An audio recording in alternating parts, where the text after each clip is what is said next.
Bonjour à tous et bienvenue dans cette nouvelle vidéo de notre chaîne Fiscalité et Investissement dans laquelle on va parler des risques juridiques d'Internet et notamment la diffamation sur Internet en prenant un dossier qui nous a opposé à l'un des meilleurs web entrepreneurs français, Maxence Rigotier, et on va voir si ce dernier nous a mis une claque.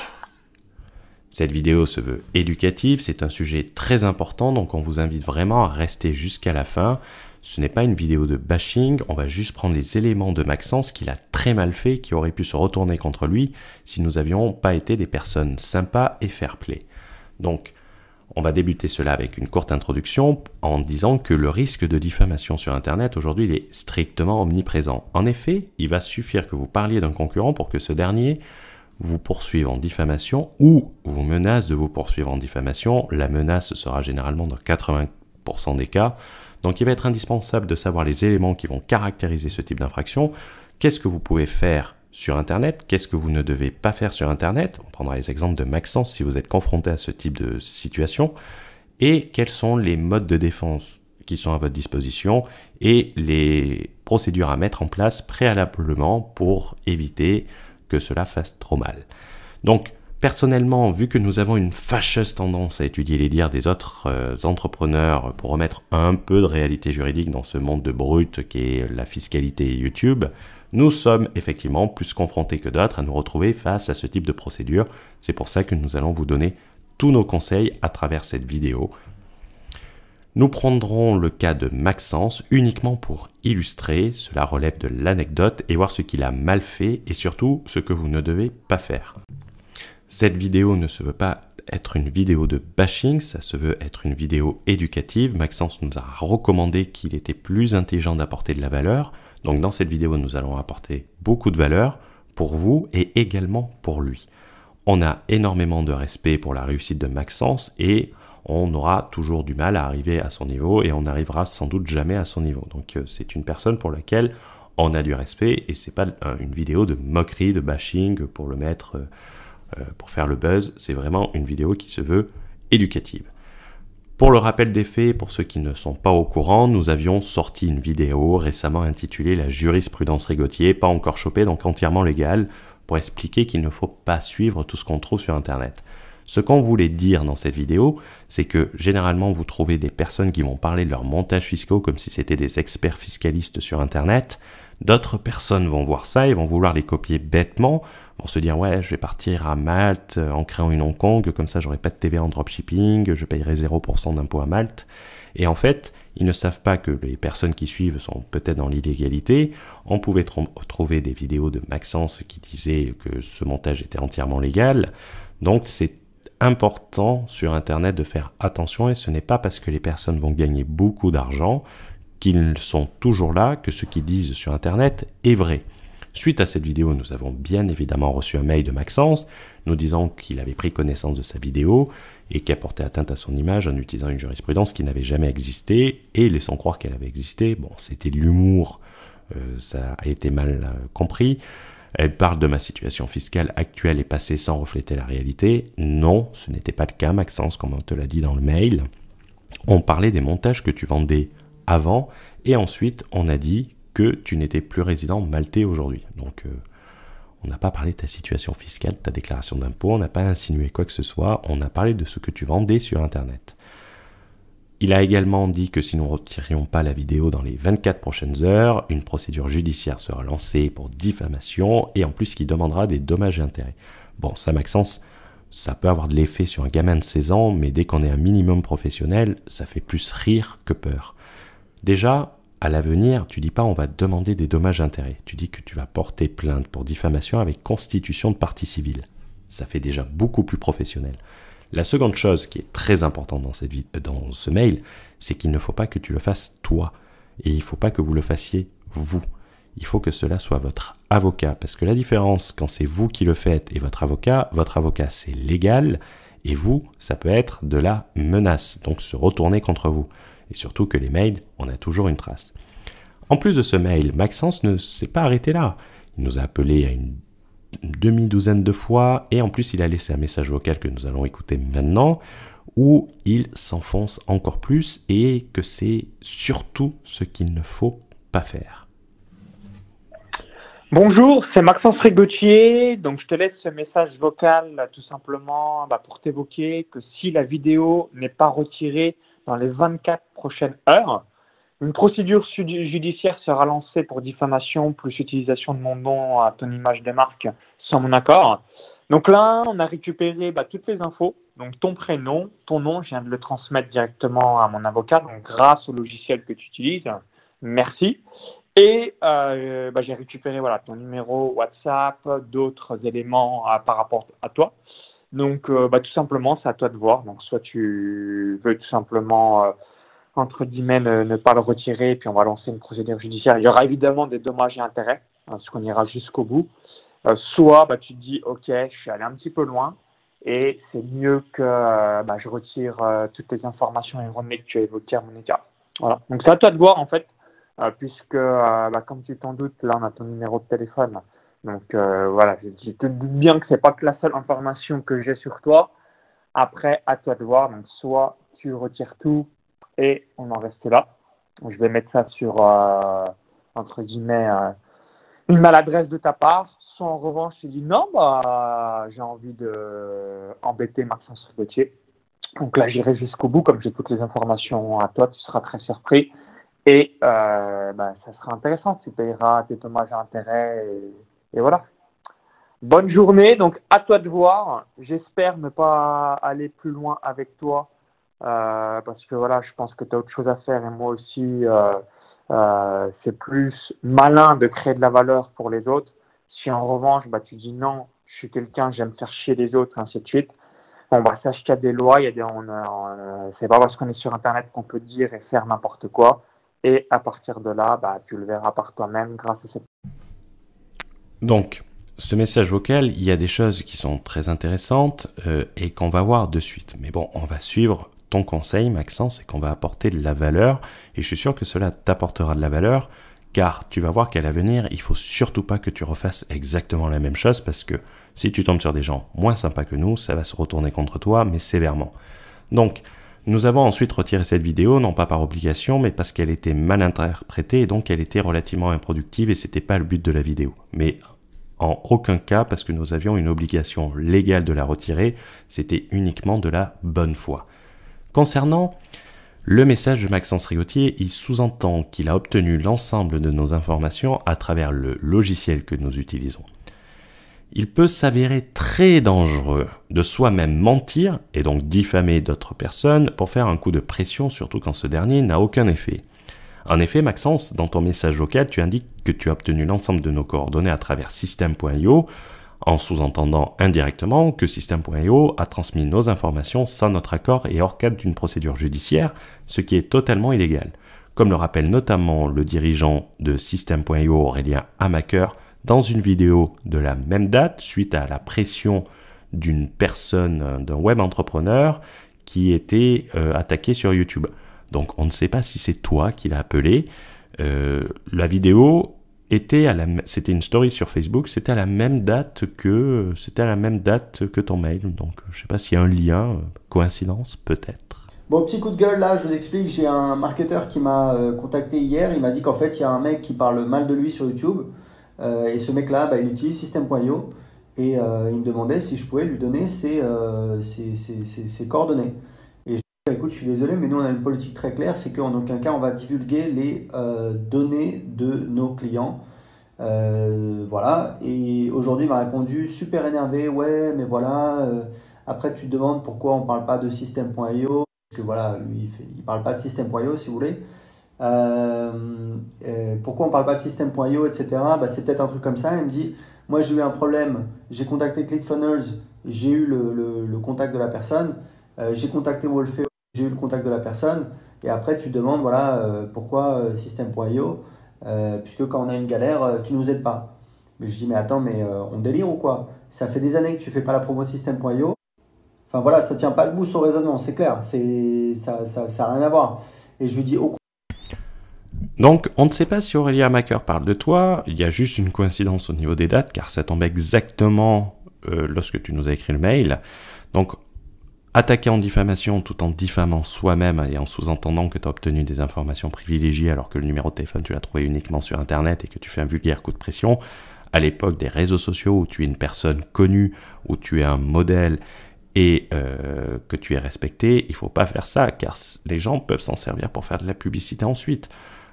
Cette vidéo sort indirectement, mais c'est plus dans la bonne foi et effectivement pour avoir de la visibilité, il faut pas se mentir, mais il faut surtout pas faire ça. Et c'est inquiétant qu'un entrepreneur aussi talentueux que toi, Maxence, ait fait ces conneries.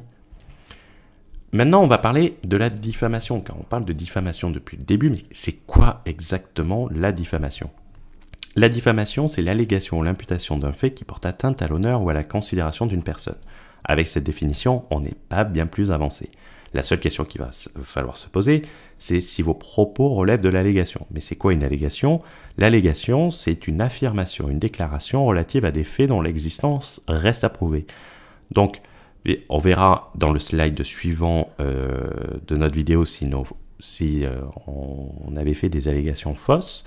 Cependant, vous pouvez utiliser deux axes de défense, et c'est très important de le savoir. Le premier, c'est la preuve de la vérité des propos. Ça veut dire qu'à partir du moment où vous dites quelque chose de vrai, ça ne relève pas de l'allégation, donc ce n'est pas de la diffamation. Ensuite, vous allez avoir un deuxième axe de défense qui est la bonne foi, qui elle va se subdiviser en 4 parties. Il va falloir avoir une certaine prudence et de mesure dans votre expression. C'est-à-dire que s'il y a quelqu'un qui dit « Ah, il est joli ce gamin, il ne faut pas le traiter de pédophile », c'est exagéré. Si il faut faire très attention à ce que vous dites, il ne faut pas surexagérer ce que vous dites. L'absence de conflit personnel, pas besoin de l'expliquer. La présence d'un but légitime. Dans notre cas, la vidéo disait à de jeunes entrepreneurs de ne pas se mettre en risque en suivant des modèles qui ne sont pas légaux. Je ne vois pas en quoi ce n'est pas la définition de la présence d'un but légitime. Et ensuite, le sérieux de l'enquête. Le sérieux de l'enquête, il va être distinct de la vérité des propos. Qu'est-ce que cela veut dire ? Et on le verra très clairement avec un cas concret de diffamation en France de Dominique Strauss-Kahn. Ça veut dire qu'à partir du moment où vous avez fait une enquête, que vous avez récolté des éléments, même si ce que vous dites au final est faux, on ne peut pas vous attaquer en diffamation. C'est tout simplement, vous pouvez faire du marketing et faire le contraire de ce que vous vendez sur Internet. Si on dit que vous faites ce que vous prétendez faire dans vos épisodes marketing, il y a une enquête, c'est sérieux, et même si vous ne le faites pas, ce n'est pas de la diffamation. Dans notre situation, car c'est ça qui vous intéresse, on va reprendre, Maxence, les différents points qu'on avait dit dans notre vidéo et pourquoi on disait ça. Nous disions que sur Internet, ce n'est pas parce que les gens ont fait cela et qu'ils ne sont pas fait choper que le montage est légal. En 2016, tu vendais un montage Hong Kong, Malte, 0% TVA, 0% d'impôt.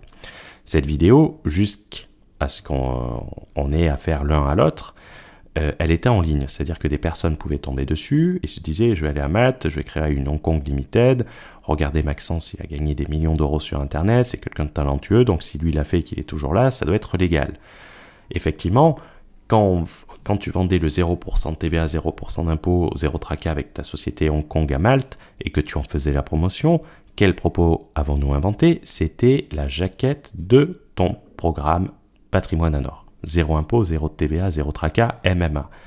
Ton côté assureur, MMA ne s'est pas resté là parce que en plus tu faisais la garantie de résultat sur le 0% de TVA en suivant ton montage Hong Kong alors que la directive TVA elle était en vigueur depuis le 1er janvier 2015 et que ta vidéo datait quand même de novembre 2016.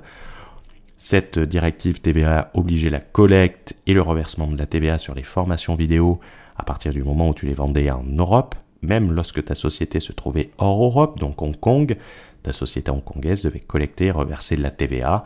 Quel propos avons-nous inventé? Tu le mettais dans ta page de vente. Si en appliquant les différents conseils de la formation Patrimoine en Or, vous payez des impôts et de la TVA, vous serez remboursé intégralement.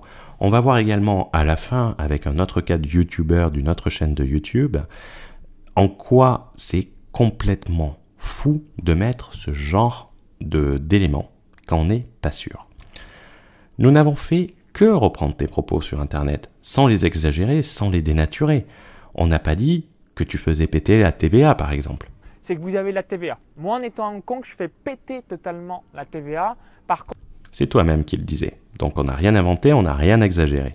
Également, il va être nécessaire, pour ceux qui nous écoutent, quand vous faites, par exemple, une étude comparative de vos concurrents, que vous allez parler de vos concurrents, de toujours télécharger les vidéos, de toujours prendre des captures d'écran, car par exemple, Les vidéos que nous mentionnions dans notre mail de réponse à Maxence, quand on a voulu les revoir, bizarrement, elles ont toutes disparu.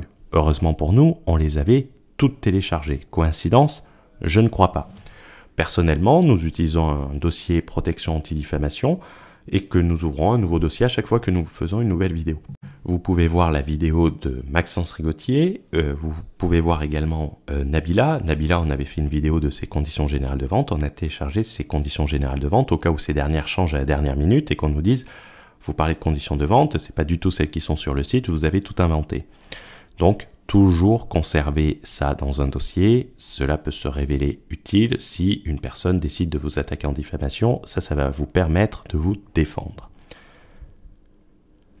Mais il y aura toujours des kamikazes qui malgré tout vont décider de vous attaquer, donc la grosse question, qu'est-ce qu'on risque en diffamation? La diffamation, elle va être punie d'une amende plus de dommages et intérêts. Nous allons prendre l'affaire Dominique Strauss-Kahn contre Campion, qui était le candidat à la mairie de Paris, le roi des forains. Dans sa décision, le tribunal a statué que, estimant que la bonne foi du requérant ne pouvait être reconnue et que la journaliste avait repris ses allégations diffamatoires au mépris de son devoir d'enquête, Marcel Campion, effectivement, dans une interview à VSD, avait dit que DSK lui avait demandé un pot de vin de 5 millions de francs, soit 750 000 €, et VSD n'a pas vérifié l'information, n'a pas vérifié s'il y avait des éléments, des preuves et tout ça, et l'a publié sans vérifier. Campion, il a été condamné à 2 000 € d'amende avec sursis dans cette affaire. Avec sursis, ça veut dire s'il se refait condamner, il devra payer ses 2 000 €. Mais il n'a pas dû verser au tribunal. DSK, quant à lui, a touché 3 000 € de dommages-intérêts, dont 1 500 € de Campion et 1 500 € de VSD. C'est pas des dommages d'intérêt, on va pas doubler ta fortune de millionnaire, Maxence, avec les dommages-intérêts que tu auras. Rien de bien violent, surtout que c'était quand même une autre histoire et une autre visibilité, car le journal VSD avait publié l'interview dans son magazine. C'est quand même, ça fait plus sérieux. Notre chaîne YouTube a une visibilité 100 000 fois inférieure à VSD. Donc, t'aurais eu quoi? T'aurais eu 1 € symbolique de dommages et intérêts si t'avais réussi à prouver et qu'on n'avait rien fait et qu'on aurait plaidé coupable dès le début. Donc, ça t'aurait coûté bien plus cher en avocat. Et surtout que les risques de poursuite sont bien plus grands pour les joueurs, parce que effectivement, si Maxence nous avait attaqué, on se serait défendu, on aurait prouvé que ce n'était pas du tout de la diffamation comme on l'a vu, et on aurait contre-attaqué, et on aurait utilisé la dénonciation calomnieuse prévue à l'article 226-10 du Code pénal français, avec constitution de partie civile pour avoir des dommages et intérêts, Maxence, prévoyant jusqu'à 5 ans de prison et jusqu'à 45 000 € d'amende, contre les 6 000 € d'amende maximum dans le cas de la diffamation. Donc, tu risquais beaucoup plus de nous mettre au tribunal que nous. La question que vous pouvez vous demander, c'est dire, est-ce que dire de la merde, c'est illégal? Et est-ce que ça garantit à 0%? Si c'est pas le cas, est-ce que c'est très légal? On va prendre un extrait de la chaîne Villebrequin, c'est une chaîne que nous regardons, il n'y a pas de lien d'affilié, ils vendent rien, mais c'est une super chaîne en lien avec l'auto. Vous répondre à cette question avec un avocat. Je présente aux abonnés Maître Codesso, notre avocat. En gros, est-ce que j'ai le droit de dire que c'est de la merde? Tu peux dire que c'est de la merde. C'est sur un ton humoristique qui, je pense, sera le ton de toute la vidéo, un peu, même si elle sera sérieuse. Dans l'absolu, tu peux dire que c'est de la merde. Est-ce que tu seras là pour nous défendre quand Powerbox va nous faire un procès et quand d'autres youtubeurs vont nous faire un procès? Mais oui, ça, ce sera avec plaisir. C'est un produit qui, alors qu'il annonce des résultats qui seraient supposés être probants, s'avère en réalité être une certaine forme de tromperie à l'égard du consommateur qui est amené à croire par le distributeur et peut-être même certains annonceurs pourraient avoir un résultat efficace et qu'en réalité, finalement, après l'avoir commandé, ce résultat, ils ne l'ont pas. C'est une grande déception qui relève de la tromperie et que la tromperie, elle est punie de 2 ans d'emprisonnement et de 300 000 € d'amende. Oh putain! Ça fait cher, hein? Donc la personne qui, en suivant tes conseils, va à Malte, ne paye pas de TVA et croit être à 0%, lorsqu'il va être condamné, il va dire « mais je comprends pas, Maxence dit c'est ça ». Ça peut être considéré comme de la tromperie et comme tu l'as vu, ça peut faire très mal. La vidéo, c'était le cas, en fait, ils avaient étudié un produit vendu par des dropshippers avec des influenceurs qui permettaient de gagner 25% de puissance sur leur voiture. Ils vendaient ça 130 € et en fait c'était de la merde. Ils ont fait l'analyse technologique et tout. Quand ils le branchaient, ça allumait 3 LED, mais ça faisait strictement rien. Donc ce qu'ils ont dit, c'est vrai. Donc ils peuvent pas être attaqués en diffamation, par exemple. Comment cela s'est terminé pour nous? C'est ce qui va vous intéresser le plus. Ça s'est très bien terminé. Maxence s'est comporté en réel gentleman. On s'est comporté en réel gentleman. Donc, on lui avait répondu à son premier mail en lui détaillant tout ce qui risquait et en quoi notre vidéo n'était pas diffamatoire. Et on l'a conclu en disant que notre but n'était pas de faire des vidéos mal interprétées et que s'il formulait un mail sans menace en demandant le retrait de la vidéo poliment en gentleman, nous pourrions retirer la vidéo. Et également, il faudra accompagner ce mail d'excuses pour les appels à répétition et les mails et messages vocaux à la limite de la menace. Sinon, comme le fera remarquer votre avocat, j'ai mis officiel en sujet de mail et par conséquent, ce mail fera partie du dossier qui nous opposera et mes avocats se mettront en contact avec votre avocat directement et nous cesserons ici tout contact ultérieur. Nous avions proposé également un droit de réponse à Maxence, il n'y a pas fait droit. On aurait pu faire un interview qui lui aurait permis d'apporter des réponses, des précisions sur des points sur lesquels peut-être nous nous étions trompés. Il n'a pas fait droit à son droit de réponse et il nous a répondu par mail de bien vouloir accepter ses excuses, que l'agressivité n'était pas voulue, que nous faisions du bon travail et il nous a remercié d'avance de retirer la vidéo. On a retiré la vidéo, on lui a signalé que la vidéo était retirée, ça n'est resté là. Cette vidéo nous aura permis de discuter un peu avec un des plus grands marketeurs français, donc ça a été une chance pour nous, c'est un modèle que, niveau réussite, Maxence, c'est un modèle que tout le monde doit suivre, hein. Réussite financière, montage fiscal, bon, Maxence, t'es pas le meilleur modèle à suivre. Enfin, tu n'étais pas le meilleur modèle à suivre au début, tu le sais, tout le monde le sait, il n'y a pas de mal à ça, tout le monde a un droit à l'erreur. Il n'est de bonne compagnie que celle qui se quitte, donc on va conclure sur cette vidéo. Retenez bien qu'il ne faut pas utiliser la force et la menace, cela peut se retourner contre vous, et que quelquefois un simple mail poli, gentil et bien formulé peut produire beaucoup plus de résultats. Ne faites pas plus de conneries que votre adversaire. L'exemple de Maxence avec le sous-entendu laissant croire que System.io a communiqué toutes les informations confidentielles, c'est de la diffamation et celle-là elle est avérée. Donc ça c'est dangereux de faire ça. Également, ne poursuivez pas quelqu'un qui ne ment pas et qui dit des choses vraies et que vous avez dit sur internet, parce que ça peut se retourner contre vous en dénonciation calomnieuse. Et surtout, n'oubliez pas que sur internet, les propos restent et on peut toujours retrouver une trace. Il y a toujours quelqu'un pour sauvegarder quelque chose. Donc un peu de retenue, un peu de discrétion, ça fait pas de mal. Et pour reprendre la fin du message vocal de Maxence, ce n'est pas parce que nous sommes sur internet que nous pouvons dire tout ce que nous voulons. Faites preuve de mesure, d'un minimum de discrétion et de retenue. Cela veut dire que si vous allez sur un sujet aussi important que la fiscalité, que vous n'êtes pas fiscaliste, il suffit pas de dire oui, je suis pas fiscaliste. N'y allez pas du tout. C'est pas votre domaine. Vous n'allez pas m'entendre vous donner des conseils en Facebook Ad ou je sais même pas ce que c'est un pixel Facebook. Donc je vais pas vous donner des conseils d'un domaine que je ne maîtrise pas du tout. La fiscalité, ce n'est pas un domaine qui est à la portée de tous, ce n'est pas péjoratif, c'est quelque chose qui demande beaucoup de travail, beaucoup d'expérience et beaucoup de recul. Donc ce n'est pas en lisant 3 rapports KPMG que vous allez être fiscaliste international. Et cela vous évitera également de vous exposer et qu'une pub pour vendre un maximum de formations en 2016 se retourne contre vous et vous coûte beaucoup plus d'argent au final. On vous souhaite une bonne journée. Si vous avez aimé cette vidéo, n'hésitez pas à mettre un pouce. Maxence, si tu souhaites apporter des précisions à cette vidéo dans le cadre d'un droit de réponse, on se fera un plaisir d'organiser une interview et que tu puisses apporter le maximum de précisions sur des choses qu'on aurait peut-être mal comprises, mal détaillées. Comme on l'a dit, cette vidéo veut apporter de la valeur. Ce n'est pas une vidéo de bashing, même si forcément tu ne vas pas apprécier l'intégralité de la vidéo.